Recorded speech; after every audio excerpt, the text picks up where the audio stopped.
Bismillahirrahmanirrahim. Saya ceramah sendiri, rekam sendiri, upload sendiri, nonton sendiri.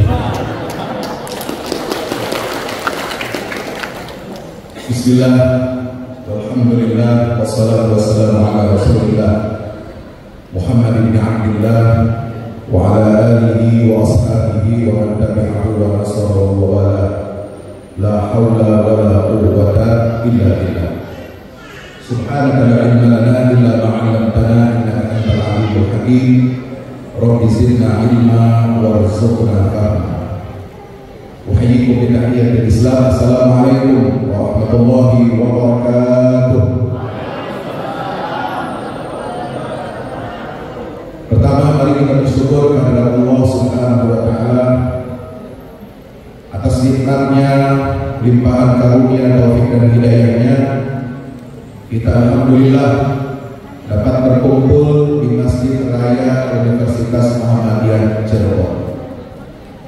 Terima kasih kepada saudaraku Rektor Universitas Muhammadiyah Cirebon, Dr. Arif Nuruddin. Juga terima kasih kepada saudara moderator Ustaz Arif Barata, juga kepada Ketua Lembaga Al-Islam dan Kemuhammadiyahan UMC Dr. Arif Hidayat. Juga terima kasih kepada seluruh jajaran para pengurus, pimpinan Muhammadiyah dan juga Aisyah serta seluruh dosen dan karyawan sivitas akademika yang ada di lingkungan UMC. Yang bergelar tidak disebutkan gelarnya, dan itu semua tidak mengurangi hormat dan ta'zim kami kepada Bapak Ibu, saudara-saudara semua yang insya Allah kita semua yang hadir di sini senantiasa berada dalam naungan rahmat dan ridha Allah Subhanahu wa taala. Amin ya rabbal alamin. Hadirin hadirat yang dimuliakan Allah Subhanahu wa taala. Alhamdulillah kita memasuki pekan-pekan terakhir bulan Sya'ban. Ini tanggal berapa? Tanggal berapa Sya'ban? 23, ya, 23 atau 22? 23 Sya'ban ya, insya Allah. Insya Allah kita akan memasuki bulan suci Ramadan sesuai dengan maklumat hisab yang dilaksanakan oleh Majelis Taklim Pimpinan Pusat Muhammadiyah dan dikukuhkan oleh surat keputusan Pimpinan Pusat Muhammadiyah bahwa kita akan memulai hari pertama bulan suci Ramadan 1445 Hijriah ini pada hari Senin tanggal 11 Maret 2024. Alhamdulillah. Hadirin hadirat yang dimuliakan Allah Subhanahu wa taala. Bulan Ramadan ini bulan keberapa dalam penanggalan Hijriah? Assalamualaikum. Bulan keberapa, Bos? Kalau bulan ketiga ya kita tahu aja bulan Maret ya. Apalagi kalau awal bulan ya gajian ya. Ini bulan kita ini Muhammadiyah sudah mencanangkan menjadi pionir untuk penggunaan kalender Hijriah global. Maka mohonlah ini Pak Rektor beserta seluruh pimpinan Muhammadiyah Aisyah di Cirebon juga pesan untuk kita semua yang ada di seluruh tanah air, ya mulai kurang-kurangilah penggunaan bulan Masehi ini. Ya. Kita harus segera berhijrah. Ya. Hijrah itu bukan cuma hijrah mode pakaian, tobat kepada Allah, tapi juga hijrah dalam muamalah. Ya. Hijrah muamalah ini bagaimana? Salah satunya perwujudannya adalah dengan kita menggunakan secara resmi penanggalan Hijriah ini dalam seluruh aktivitas kegiatan-kegiatan kita, terutama dalam kehidupan dunia pendidikan.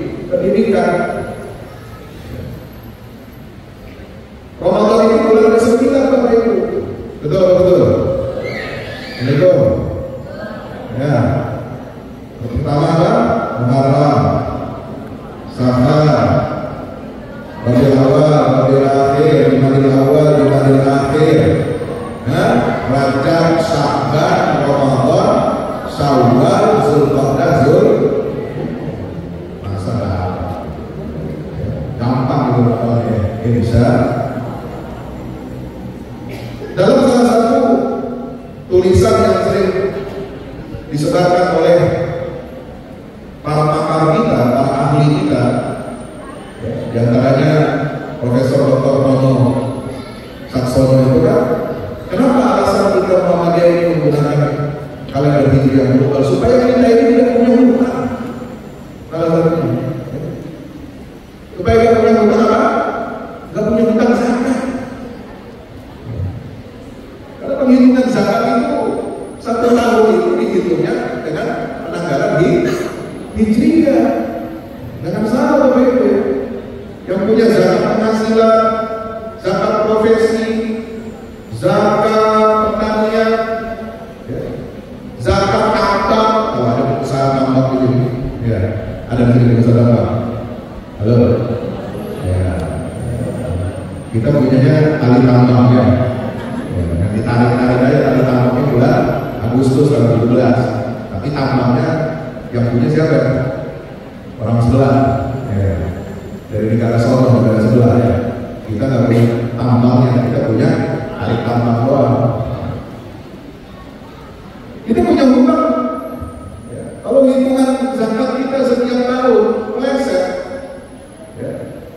Karena mengikuti kalender Masehi, sementara kalender Masehi ini berbeda harinya jumlahnya dengan kalender Hijriah hati-hati.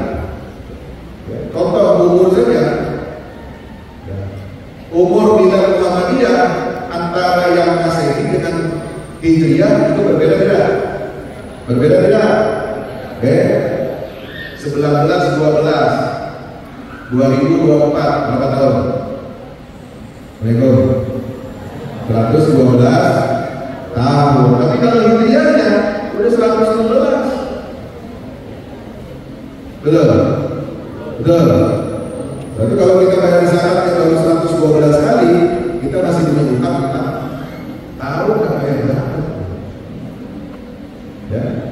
Maka itu, mari kita sama-sama sebelum orang lain, kita yang mencanangkan bagaimana pelaksanaan kalender Hijriah global ini, dan Muhammadiyah dengan penuh tanggung jawab mengajak seluruh umat Islam di tanah air Indonesia, juga kaum muslimin negara-negara Islam di seluruh dunia untuk menyatukan kalender Hijriah global ini bukan tanpa perhitungan dan tanpa tanggung jawab.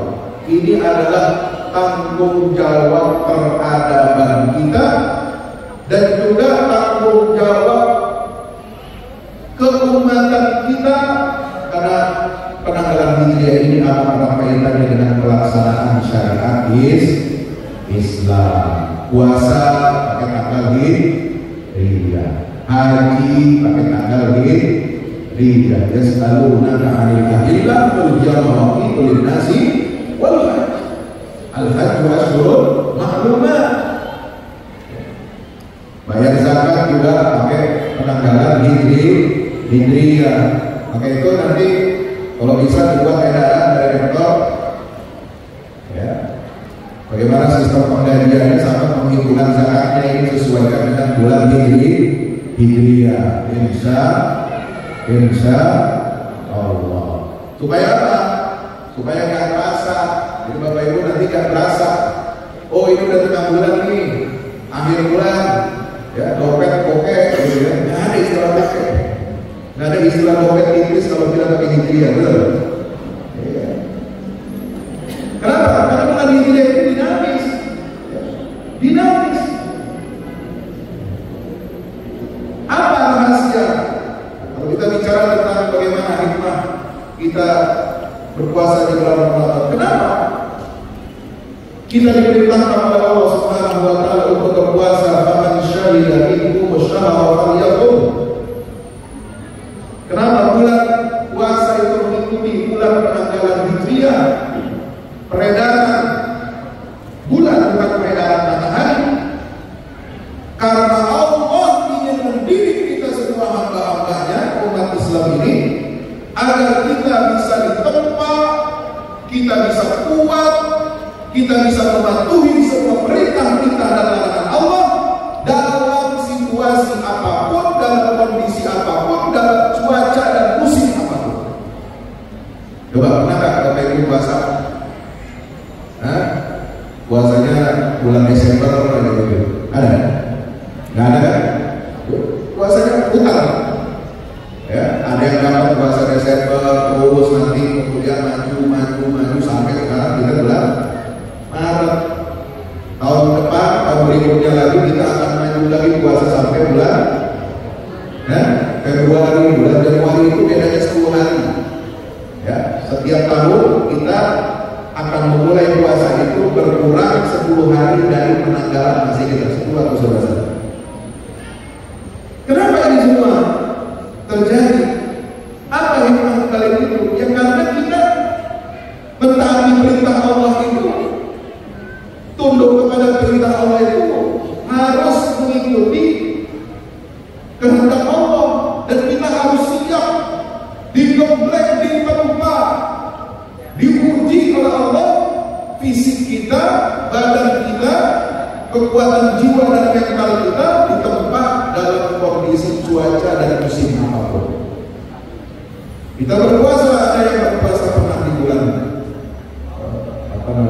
musim kemarau atau musim panas kalau di Timur Tengah dan di Eropa, Amerika atau Australia, dan puasanya pernah musim panas. Musim panas itu jumlah jam siangnya itu lebih panjang, malamnya lebih sedikit. Sebaliknya musim dingin, jumlah hari siangnya, jumlah jam siangnya itu lebih pendek daripada jumlah malamnya. Saya pernah sekali dakwah sebulan di Australia, itu dapat musim dingin di mana? Di Australia, bukan musim dingin di Eropa. Karena beda, utara dan selatan itu beda musim dinginnya, ya. Nah, itu apa? Itu jumlah siang itu cuma 11 jam, 10 sampai 11 jam, enak ya, cepat gitu, nggak terasa. Tidur dikit, zuhur, ya, istirahat dikit, ceramah, bermaghrib, ya, buka, itu nggak terasa puasa. Alhamdulillah. Tapi sebaliknya kalau pas musim panas, masya Allah, ya, siangnya itu berapa jam? Bisa 13 jam. Ada yang 15 jam, ada yang 16 jam, luar biasa. Dan kita nggak boleh mengeluh, ya Allah, kenapa Engkau wajibkan puasa mengikuti bulan Ramadan? Kenapa nggak kita tetapkan aja puasa? Kita nggak dipatok aja bulan Februari itu ya, 28 hari, ya kan? Nanti ada yang 29, ada yang 27 hari. Enggak. Ya Allah, puasa dikira di bulan penghujan gitu, nggak boleh kita menetapkan itu.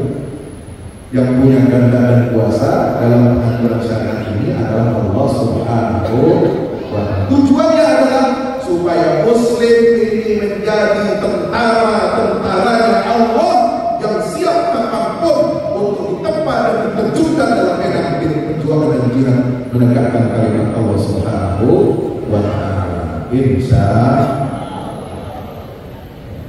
itu hikmah yang pertama. Yang kedua, saudara dirahmati Allah Subhanahu wa Ta'ala, kita lihat ayat-ayat yang berkaitan dengan ibadah puasa Ramadan ini. Di dalam Al-Quran ada berapa ayat? Halo, ada berapa ayat? Assalamualaikum. Di Muhammadiyah itu gak ada istilahnya nyanyi muping ya, gak ada jiping kata orang tahu ya. Nyanyi itu harus buka Quran, buka bukunya gitu ya. Ayat 183 surat Al-Baqarah sampai 188. Kalau mau bikin 187 itu enggak. Tapi kalau saya lebih suka ya, ini istihadi ya, istihadi boleh setuju boleh tidak.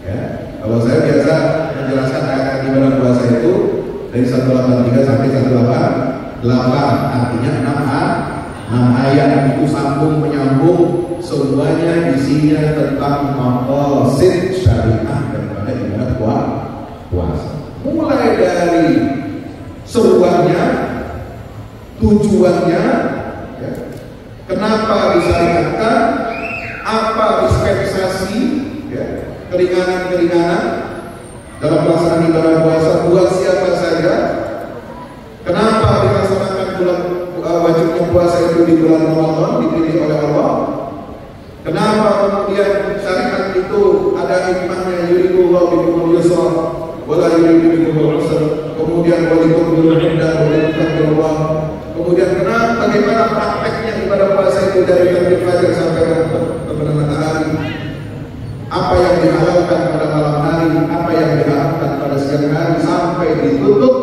dengan ayat 188 yang berbunyi wala ta'kulu amwalakum bainakum bil batil wa tudlu biha ila al-hukam litakulu fariqan min amwalin nasi bil ithmi wa antum ta'lamun. Jadi tujuan akhir daripada ibadah puasa ini adalah untuk membentuk karakter, bukan hanya kesalehan individu, bukan hanya kesalehan sosial, tetapi juga ujungnya adalah kesalehan publik dan kesalehan bernegara. Betul. Ekonomi. Loh. Ya. Ya, segar ya. Baik, kita awali kita apa? Saya akan rinci satu persatu, tapi waktunya sampai jam berapa ya, Mister? Hah? Sampai 10? Cukup jam 10? 10.15 ya, saya jawab 15 menit. Yang pertama, dimulai dengan ayat apa?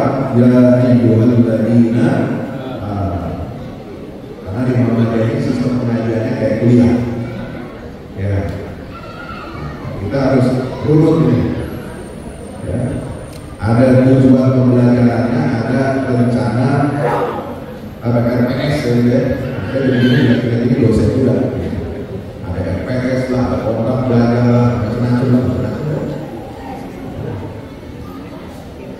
Dia awali dengan apa? Sebuah dengan Allah, ya ayyuhalladzina amanu, wahai orang-orang yang beriman. Buya Hamka, kenal Buya Hamka? Kenal? Siapa? Nah, salah satu lembaga besar Muhammadiyah yang menyebarkan paham agama sesuai dengan pandangan Muhammadiyah di Sumatera Barat, melanjutkan usaha ayah beliau Syekh Abdul Karim Abdullah dengan gerakan mudanya Sumatera Tawali, kemudian sampai ke Sulawesi Selatan. Ya, ibu yang nonton film Buya Hamka, gimana perasaannya? Tenang, tenang. Hah? Sedih? Kok gak senang ya? Yang sedih itu apa? Kenapa? Buya Hamka menolak kuliahnya. Sedih bahwa wah gak dapat dalil ini. Ditawarin ke orang tua orang Makassar, Pak Ustaz, ada anak saya belum menikah. Saya berikan saya pada Ustaz belum menikah. Asal itu hebatnya dia ditawarin poligami, bilang harus tahu. Itu kalau kita, alhamdulillah. Makanya Buya Hamka itu dianggap teman-teman MUI itu wali. Kenapa Ustaz kok disebut wali? Buya Hamka itu dia komunikasi kenikmatan kok. Dia bilang astagfirullah. Kalau saya itu tawarin poligami, alhamdulillah. Lanjut terus ya. Nah, makanya saya tanya ke ibu, itu bagaimana perasaannya? Dia bilang sedih loh, berarti setuju sama Allah. Biasanya bagi ibu itu senang melihat film Buya Hamka itu, karena Buya itu ya pandangannya itu bukan menolak poligami ya, bukan, tapi beliau ya tahu diri. Nah, ini bedanya kita sama beliau gitu. Ya tahu diri, tak mau menyakiti hati perempuan, betul.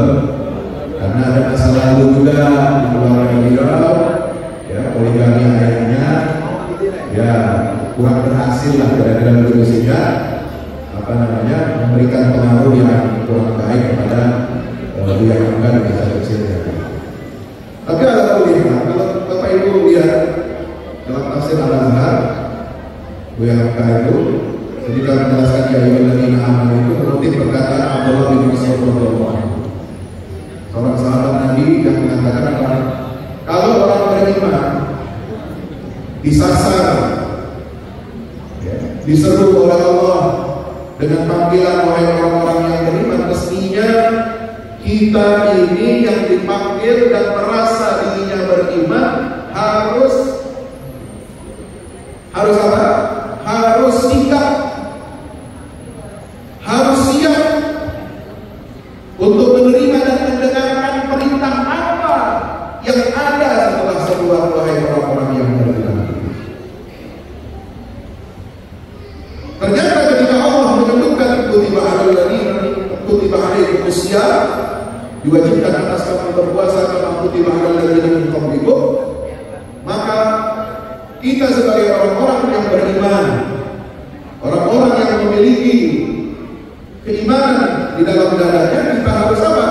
Kita harus bersiap sedia untuk menerima perintah Allah, karena perintah itu sangat penting. Lalu Buya Hamka memberikan apa? Dalam uraian tafsirnya itu menjelaskan kenapa puasa itu dimulai dengan panggilan kepada orang-orang yang beriman. Karena puasa itu menuntut adanya pengorbanan diri. Ini maqasid yang kedua ya, maqasid syariat. Puasa itu menuntut pengorbanan diri. Pengorbanan diri itu apa? Meninggalkan kebiasaan-kebiasaan harian kita, meninggalkan makanan minuman yang halal, itu harus berkorban. Ya, ibu-ibu bawa pagi-pagi waktu sahur bangun, itu kan berkorban. Biasanya nggak tahu. Ya. Masak pagi-pagi kita masak, bikin teh, bikin apa? Amatin ini, amatin itu berkorban tidak? Berkorban. Kita berpuasa meninggalkan makanan minuman yang halal, tidak melakukan hubungan suami istri yang halal, itu berkorban tidak? Berkorban. Maka jiwa pengorbanan diri inilah yang dituntut kepada orang-orang yang beriman, dan Buya Hamka mengatakan hanya orang-orang yang beriman itu saja yang bisa bersedia untuk melakukan pengorbanan diri, meninggalkan kebiasaan-kebiasaan lama. Nah sekarang umat Islam ini kira-kira sudah puasa belum? Puasa belum? Tidak. Ya, puasa kita melakukan tiap tahun. Tapi pertanyaannya, puasa kita yang tujuannya adalah untuk menunjukkan jiwa pengorbanan diri kita ini sudah kita wujudkan belum dalam kehidupan pengorbanan kita, dalam kehidupan berbangsa dan bernegara kita? Kayaknya umat Islam ini masih jauh. Kenapa? Kita ini mengorbankan diri untuk kemuliaan Islam dan kaum muslimin kayaknya berat. Padahal puasa itu latihan untuk kita berkorban, meninggalkan kebiasaan-kebiasaan buruk kita, meninggalkan kebiasaan-kebiasaan harian kita, diganti dengan ketaatan kita kepada Allah Subhanahu wa Ta'ala. Pengorbanan diri inilah yang ditunjukkan oleh para pendiri bangsa kita, sehingga Indonesia ini menjadi bangsa yang bersama, sehingga Indonesia ini bisa bersatu dari Sabang sampai Merauke, sehingga Indonesia ini menjadi negara bentuknya negara kesatuan, itu adalah pengorbanan diri dari orang-orang Islam, dari ulama-ulama Islam, dari kerajaan-kerajaan Islam yang ada di sepanjang jalur rempah Nusantara yang sudah eksis dari abad ke-15 Masehi sampai masuk zaman modern era kolonialisme sampai abad ke-20. Mereka berbesar hati, berkorban diri untuk apa? Melebur dan menyatukan wilayah-wilayah kekuasaan Islam itu ke dalam wadah negara kesatuan Republik Indonesia. Alhamdulillah. Tapi sekarang kita yang meragukan kira-kira bisa nggak? Pengorbanan diri seperti ini adalah umat Islam atau tokoh Muhammadiyah merumuskan piagam Jakarta. Tahu piagam Jakarta? Tahu? Tanggal berapa? Bulan Juni tanggal berapa, Ustaz? 22 Juni. Nah, itu hari lahir Pancasila itu sebenarnya. Ya, tahun 1945. Kalau mau diurut sejarahnya, Pancasila itu secara resmi urutannya, redaksinya, final itu pada tanggal 22 Juni 1945. Ya. Tanggal 1 Juni, tanggal 5 Juni, tanggal yang lain-lain itu hanya pidato-pidato para wakil rakyat KNIP, ya, yang mempersiapkan kemerdekaan Indonesia itu untuk, ya, menyampaikan ide dan gagasannya tentang bagaimana filosofi dasar Indonesia setelah merdeka. Urutannya kan seperti yang digambarkan sekarang. Tapi baru tanggal 22 Juni itu disepakati dengan tim perumus, tim 9. Ya. Itulah piagam Jakarta yang merupakan kalimat redaksi Pancasila yang kita sebut sekarang minus, sampai sekarang ini versi 14 Agustus itu minus ketuhanan yang maha esa, dulu ketuhanan dengan kewajiban menjalankan syariat Islam bagi para pemeluk. Itu kalau tidak berjiwa besar ya. Kalau tidak ada pengorbanan dari tokoh-tokoh Islam, ulama-ulama kita, baik dari Muhammadiyah, Nahdlatul Ulama dan lain sebagainya, itu nggak akan bisa terjadi gentleman agreement, kesepakatan. Nah, kalau kita berkaca sekarang, sejauh mana pengorbanan diri umat Islam ini? Sekarang isunya apa yang lagi ramai, Pak, di dunia kita internasional? Palestina, betul? Palestina. Palestina dijajah oleh Israel. Sejak kapan? 1948 resminya berdiri negara Israel. Tapi dijajah secara politik itu dimulai secara resmi tahun 1917 dengan surat deklarasi Balfour. Menteri Luar Negeri Inggris memberikan surat yang isinya menyerahkan kedaulatan tanah Palestina kepada bangsa Yahudi diwakili oleh Lord Rothschild, bukan Lord siapa? Yang sudah Empire? Lord Akbar. Atau ada lagi Lord siapa? Itu sebut. Lord Rothschild ini keluarga bakir di Eropa. Keluarganya bukan dia seorang, tapi kakak beradik, beranak cucu.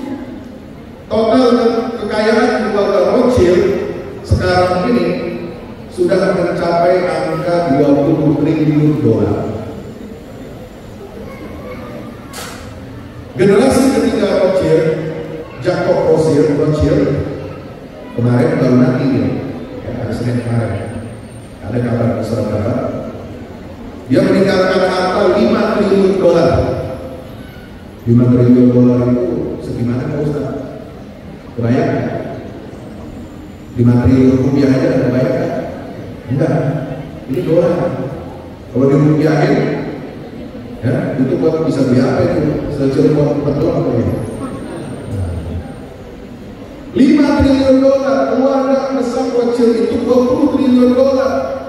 Tapi Jacob Rothschild ini pernah menulis bahwa kami merasa terbesar hati keluarga ini yang pernah berjasa kepada seluruh Yahudi internasional untuk berdirinya negara Israel. Mereka mengorbankan dirinya, berjuang dengan harta. Itu keluarga Rothschild dari kakeknya itu sudah menjadi penyokong finansial Inggris, Kekaisaran Imperium Inggris Raya itu untuk Perang Dunia Pertama. Itu didanai, dibiayai, beli senjatanya, dibiayai tentaranya, dibiayai semua keperluan logistik untuk Perang Dunia I yang dihadapi oleh Kekaisaran Inggris bersama Prancis dan Rusia melawan siapa? Kekaisaran Jerman dan Daulah Utsmaniyah, yaitu khalifah Islam yang ada di Turki, yang menjadi pelindung bagi negara-negara Islam yang pada saat itu ada di Timur Tengah, terutama tanah Palestina yang ada di bawah perlindungan Daulah Utsmaniyah. Apa imbalannya mereka berkorban, mengeluarkan harta yang banyak, menggelontorkan uang yang banyak untuk memberikan jaminan tekanan kepada pemerintah Inggris bahwa kalau Anda menang Perang Dunia Pertama, Anda memenangkan Perang Dunia ini bersama sekutu Anda harus mengambil wilayah tanah Palestina yang berada di bawah kekuasaan Daulah Utsmaniyah itu dan memberikan kemerdekaan. Itu pengorbanan luar biasa. Pengorbanan itu gedung Knesset, gedung parlemennya Israel di Tel Aviv, gedung Mahkamah Agungnya Israel yang ada di ibu kota itu adalah hadiah dari keluarga Rothschild. Setiap tahun dia selalu memberikan bantuan untuk negara Israel. Setiap tahun. Coba bayangkan perusahaan-perusahaan multinasional yang sekarang bapak-bapak ibu-ibu baru sadar, kita baru benar-benar serius memboikot mereka, nggak beli apa itu produk Unilever, tidak membeli produk apa franchise makanan, ya, KFC lah, apalagi, Pizza Hut lah, ya, atau kemudian McDonald lah yang terang-terangan mendukung Israel itu. Kita baru sadar, itulah jiwa pengorbanan diri mereka untuk satu cita-cita yang batil. Mereka mendukung negara batil Israel itu, mereka mengorbankan jiwanya, dirinya, mengerahkan segala kemampuan finansialnya untuk mendukung Israel. Itu mereka mau. Nah, kita sebagai umat Rasulullah SAW, apa pengorbanan diri kita ini? Padahal ibadah puasa itu menempa jiwa kita untuk memiliki semangat pengorbanan diri sebagaimana yang dijelaskan oleh ulama dalam Islam. Berapa kekayaan orang Islam? Itu keluarga Rothschild itu hanya satu dari sekian banyak orang kaya di dunia. Saya lihat daftar kekayaan orang Islam di dunia itu tidak ada yang setara dengan dia. Kekayaannya ada. Tapi mana sultan-sultan ya, yang beragama Islam, ya, yang kaya raya, tajir melintir, kata orang Jakarta? Mana pengorbanannya untuk membantu saudara di Palestina? Mana kita umat Islam bisa menunjukkan pengorbanan kita untuk membela saudara kita? Dan bagi kita warga Muhammadiyah, kita dituntut untuk memiliki pengorbanan diri untuk membesarkan amal usaha Muhammadiyah ini untuk menjadi apa? Menjadi landmark, menjadi percontohan bagi pembangunan beragama Islam yang sebenar-benarnya. Insya Allah. Yang kedua, hadirin berkata Allah SWT, tujuan daripada ibadah puasa ini disebutkan dalam ayat itu adalah la'allakum tattaqun, la'allakum tattaqun, untuk kamu menjadi orang yang bertakwa kepada Allah Subhanahu wa ta'ala. Nah, ketakwaan kepada Allah ini ternyata berat. Caranya dilatih dengan latihan yang berat. Latihan untuk mengekang dan mengendalikan nafsu kita. Jadi puasa Ramadan ini dijadikan oleh Allah Subhanahu wa ta'ala sebagai sarana untuk latihan kita mengendalikan nafsu kita. Ada dua jenis nafsu syahwat yang bisa menghancurkan manusia, seperti ditulis oleh Muhammad dalam tafsir Al-Qur'an. Yang pertama adalah nafsu syahwat perut, yang kedua adalah nafsu syahwat seks. Kalau manusia memperturutkan dirinya, menghambakan dirinya kepada kehendak nafsu perut dan nafsu syahwat, maka dia tidak ada bedanya dengan binatang. Betul? Maka Buya terkenal dengan pepatahnya, ungkapan beliau, kalau kerja sekedar bekerja maka kera juga bekerja cari makan. Kalau makan hidup sekedar hidup, maka babi di hutan pun dia makan untuk bisa hidup, bertahan hidup. Maka yang membedakan manusia dengan binatang itu adalah kita harus mempuasakan perut kita, mempuasakan seks kita, kelamin kita ini untuk apa? Membahagiakan ruh kita. Jadi kita bikin perut kita lapar, keroncongan, syahwat kita tekan, seks kita untuk apa? Untuk meningkatkan kualitas ruhiyah kita, mempertebal cahaya keimanan kita kepada Allah Subhanahu wa ta'ala sebagai senjata yang paling kuat yang ada di atas bumi. Maka iman dan takwa ini selalu beriringan. Sebagaimana iman dan amal soleh di dalam Al-Quran selalu beriringan. Ya, alladzina amanu wa amilus sholihat. Ya, alladzina amanu wa taqaw, itu juga selalu beriringan. Ya. Seperti ada misalnya dalam surah Al-A'raf yang terkenal itu, ya, kalau anda ahlul qura amanu wa taqaw, ya ayyuhalladzina amanu taqullah, ya kan? Udah dipanggil wahai orang beriman, tambah lagi perintah untuk bertakwa kepada Allah. Jadi iman dan takwa ini adalah senjata yang paling kuat. Maka senjata iman ini harus terus-menerus kita asah. Senjata kalau cuma dijadikan bajakan kira-kira bisa berkarat, ya kan? Maka senjata itu harus diasah terus supaya ketika waktunya tiba, kita memiliki persiapan yang ada, maka kita bisa menggunakan senjata itu untuk mengalahkan musuh-musuh kita. Maka biarlah di dalam tafsir Al-Azhar itu, kenapa sih dari awal tadi saya selalu menyebut kutip hamka ini karena penting. Ya, coba kalau disurvei, ini warga Muhammadiyah, pengurus Muhammadiyah di rumahnya punya tafsir Al-Azhar kan? Hah? Punya? Ada?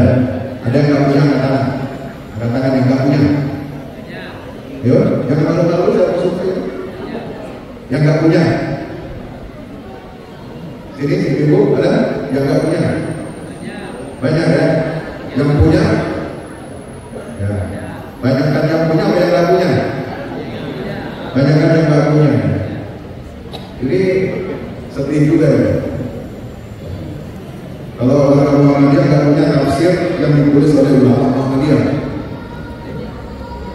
Penting Pak baca kita tafsir Al-Azhar itu. Sama pentingnya kita baca Al-Quran. Seringkali kita selalu disebut, ini nanti yang bagian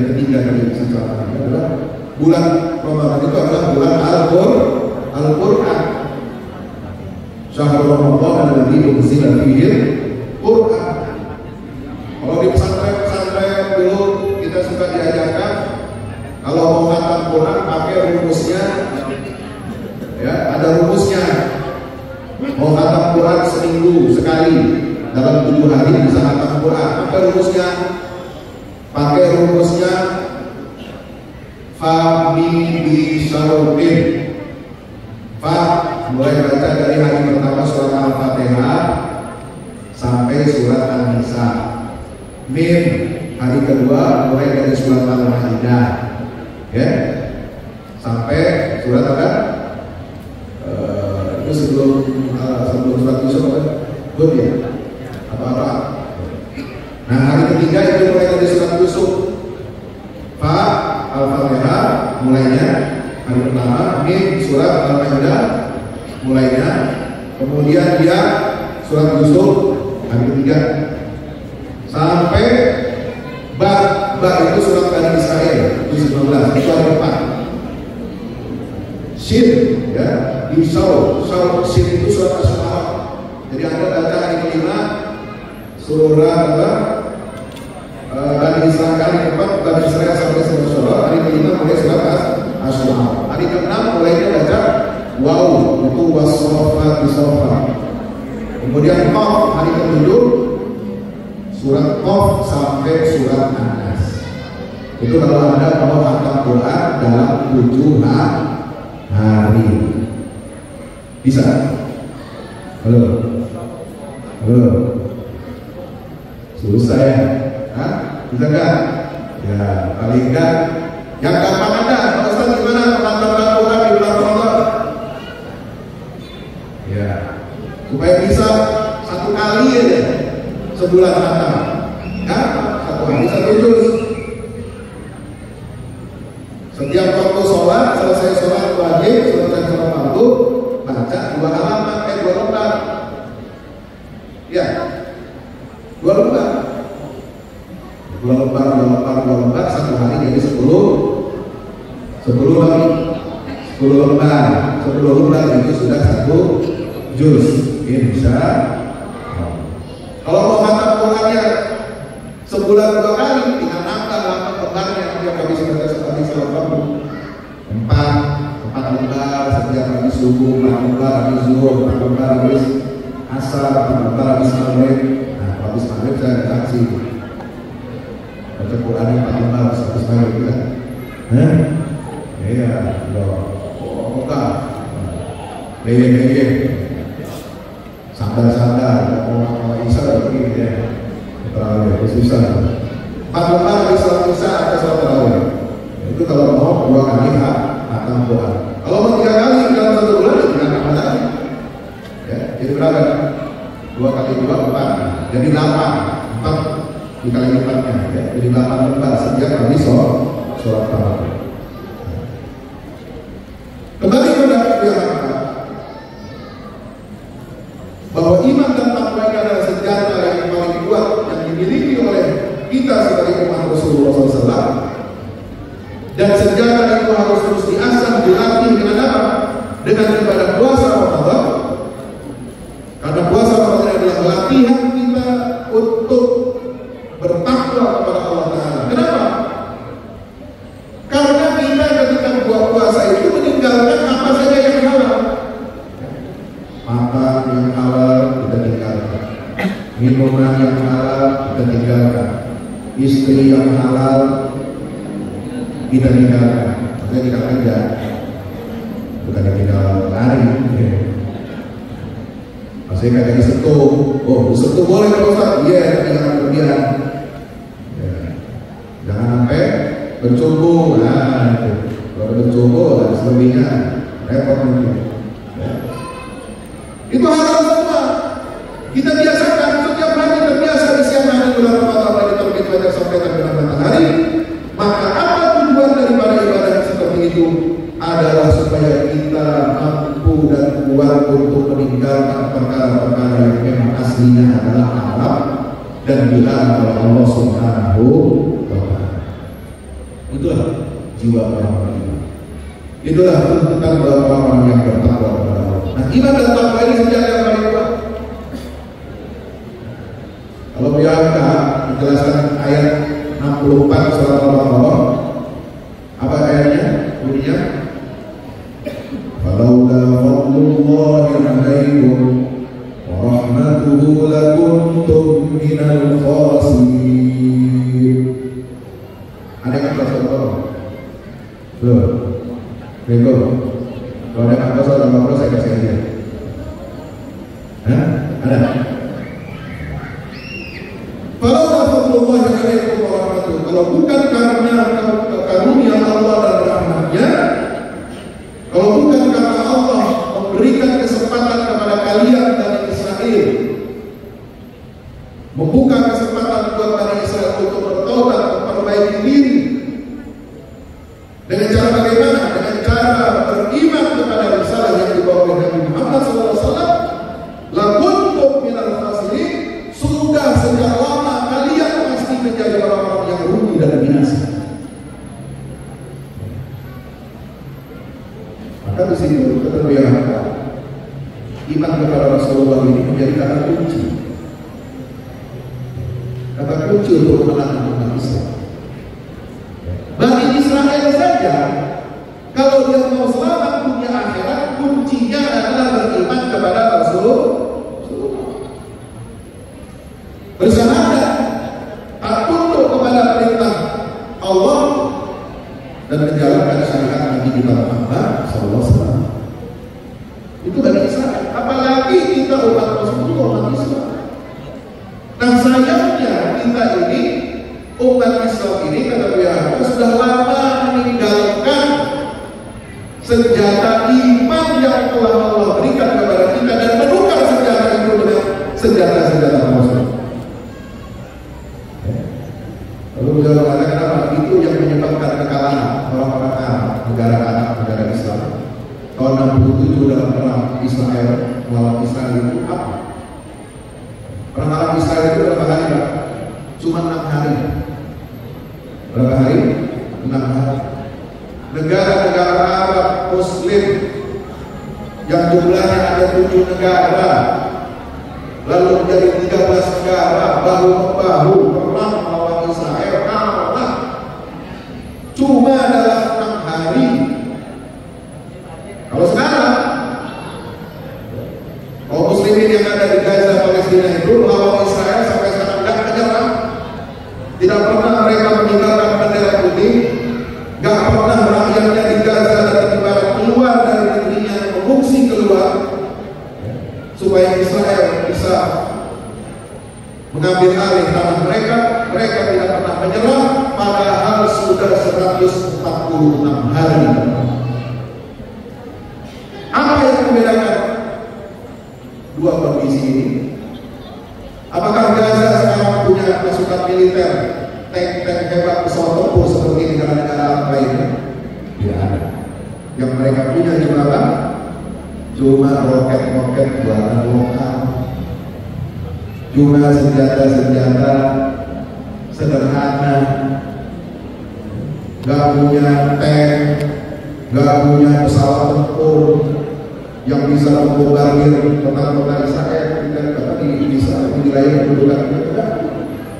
Yang mereka punya cuma senjata peluncur roket untuk menyerang kota-kota itu, dan itu karena keterbatasan, karena kegigihan dan keuletan mereka, serta itu mereka memiliki keimanan yang kuat kepada Allah Subhanahu wa Ta'ala, sehingga mereka bisa bertahan sampai sekarang. Negara Arab itu ini PHK ya. Saya selalu menanya, kenapa saya suka baca bahasa saya? Karena beliau itu menulis tafsir bukan untuk kesenangan intelektual, bukan untuk jadi menara gading, bukan untuk jadi intellectual exercise, tapi menulis tafsir mengaitkan ayat dengan kondisi-kondisi keumatan baik di tingkat nasional maupun internasional, memotret situasi global umat Islam dan nasional umat Islam ini dalam panduan ayat-ayat Allah, bagaimana kita harus belajar mengambil pelajaran dari ayat-ayat. Apa yang menyebabkan kekalahan bangsa-bangsa Muslim Arab ini? mereka memiliki persenjataan canggih, padahal mereka didukung oleh blok Uni Soviet yang juga ahli dalam membuat senjata. Padahal orang-orang Arab juga pintar, padahal orang-orang Arab ini juga memiliki semangat untuk melakukan perlawanan. Apa penyebab kekalahan itu? WH juga menemukan satu poin yang sangat penting. Sebab mereka kalah adalah yang terang karena mereka meninggalkan senjata iman. Yang mereka angkat slogan dan siar melawan Israel pada tahun 67 adalah slogan sosialisme, slogan marxisme, slogan pembebasan bangsa Arab dari keterpurukan, slogan progresivisme ala Marx Lenin, dan mereka menanggalkan cita-cita ideologi Islam. Nama Nabi Muhammad sudah diganti dengan Al-Marx. Bagaimana kita mau menang melawan Yahudi kalau yang kita jadikan pemimpin dalam ideologi dan akal pikiran kita adalah Yahudi itu sendiri? Tapi kira-kira kita ini pelajaran pendidikan kurikulum kita ini di kampus-kampus kita ini masih berkiblat ke pemikir-pemikir barat atau tidak? Ya. Sosiologi, antropologi, imamnya siapa? Ya. Ilmu sejarah, ilmu politik, ekonomi, imamnya siapa? RT, belajar agama, fikih, akidah, imamnya anu gelas. Imam 4 mazhab, Imam Asy'ari, Quran Sunnah, tapi ilmu ekonomi ente yang dipelajari di sekolah perguruan tinggi, ilmu sosial politik yang dipelajari di sekolah tinggi tidak, ya. Ilmu pedagogi pendidikan yang dipelajari di sekolah perguruan tinggi kita, kiblatnya masih kemana bos? Halo, Assalamualaikum. Masih ke pemikiran yang sekuler dan liberal. Bagaimana kita mau menata membangun masyarakat Islam yang sebenar-benarnya sesuai dengan diri cita-cita Muhammadiyah kalau kita sendiri masih mempelajari ideologi mereka, tidak menggali dari Al-Quran dan Sunnah. Ayo, makanya kita kembali kepada kekuatan iman Islam. Jadi puasa bukan hanya soal kita berpuasa, tapi juga ada kaitannya dengan bagaimana kita membangkitkan dan membangun kekuatan umat Islam ini kembali kepada senjata imannya. Gak ada gunanya senjata hebat-hebat, uang banyak, senjata hebat, tentara Arab berbaris-baris, pakai seragam militer, pakai pangkat ini itu jenderal.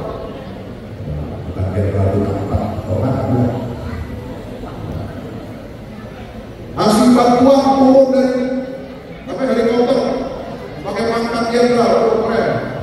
Tapi turun dari Israel ada jenderal apa mungkin?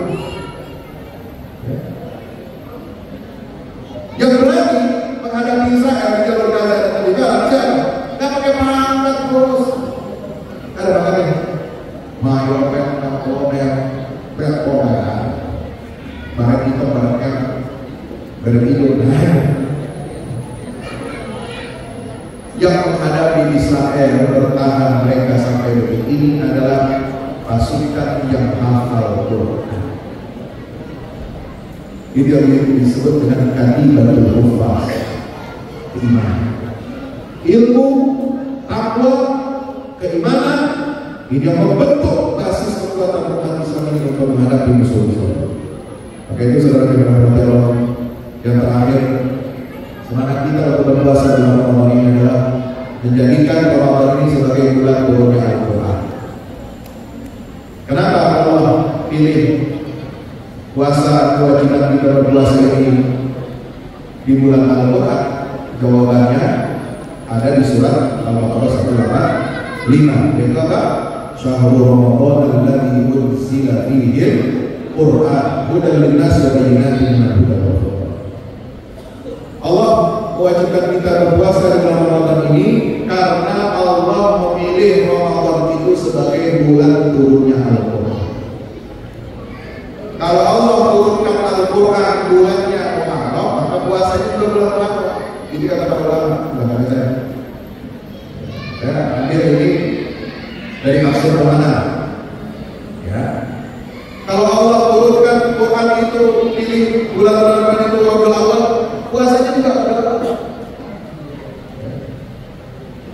Kalau Allah turunkan Quran bulan Syawal, puasanya bulan Syawal. Tapi Allah tidak memilih bulan-bulan itu dan memilih Ramadan sebagai bulan pertama turunnya Al-Quran. Iqra bismi rabbikal ladzi khalaq adalah utama supaya kita menghidupkan Ramadan ini dengan nilai-nilai Al-Quran. Maka bulan Ramadan kalau nggak ada aktivitas tadarus Quran, tadabbur Quran, mempelajari Al-Quran itu hampa, kosong dari nilai-nilai ibadah Ramadan. Maka ayo kita jadikan Kas Muhammadiyah Cirebon, amal-amal usaha kita di seluruh tingkatan, jadikan bulan Ramadan ini sebagai bulan untuk peningkatan kualitas infak, peradaban dan perubahan itu harus dipimpin oleh ilmu. Ya. Kita ingin membangun peradaban Islam yang utama, kita ingin membangun sebuah perubahan besar ya, di Republik ini dan dunia Islam. Itu syaratnya satu, harus dipimpin oleh ilmu, karena ilmulah yang memimpin perubahan, ilmu yang memimpin pembebasan, dan ilmu yang memimpin pembangunan peradaban.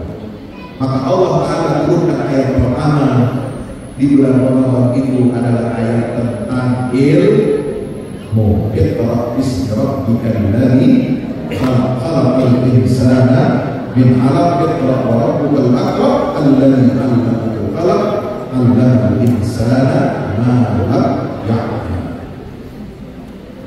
Ilmu, maka peradaban ilmu, budaya ilmu harus kita kembangkan, terutama di sekolah-sekolah kita, perguruan-perguruan tinggi kita, budaya ilmu ini harus kita kembangkan ya, sesuai dengan ajaran Islam, sesuai dengan garis panduan Al-Quran dan Sunnah Nabi kita Muhammad Sallallahu Alaihi Wasallam.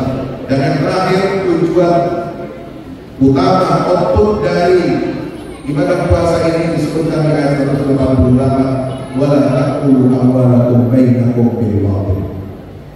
Hai orang-orang yang lulus dari ibadah puasa, hai orang-orang beriman yang sudah ditempa sebulan penuh dengan ibadah puasa itu, yang sudah diisi otaknya, akal pikirannya dengan Al-Quran yang Allah turunkan di bulan suci Ramadan itu, kalian harus menjadi sosok hamba-hamba Allah yang saleh dan menularkan kesalehan itu dalam kehidupan publik, dalam kehidupan bernegara. Itu pesannya.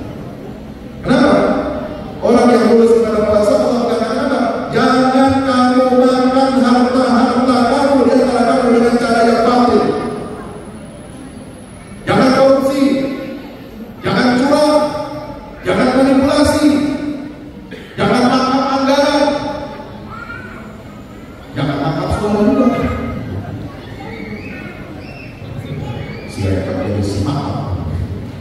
Jadi sengaja di luar topik.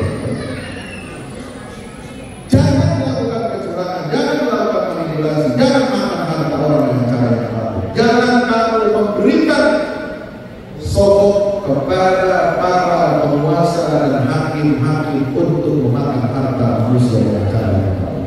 Betul pihak yang tidak perlu lagi membuat nasi bil-ithmi wa antum. Itulah output luaran dari ibadah puasa. Mudah-mudahan kita senantiasa dapat selalu mewujudkan maqasid dan ibadah-ibadah yang kita lakukan selama di bulan puasa Ramadan nanti. Mari kita persiapkan diri kita, persiapkan ilmunya, persiapkan penyucian jiwa untuk melaksanakan ibadah puasa ini. kita kaji ayat-ayat Allah, kita pahami, kita bersami agar ayat-ayat Allah membantu kehidupan kita agar kita selamat di dunia sampai di akhirat. Demikian yang dapat saya sampaikan. Mohon maaf lahir batin. Aku lupa lihat. Assalamualaikum warahmatullahi wabarakatuh.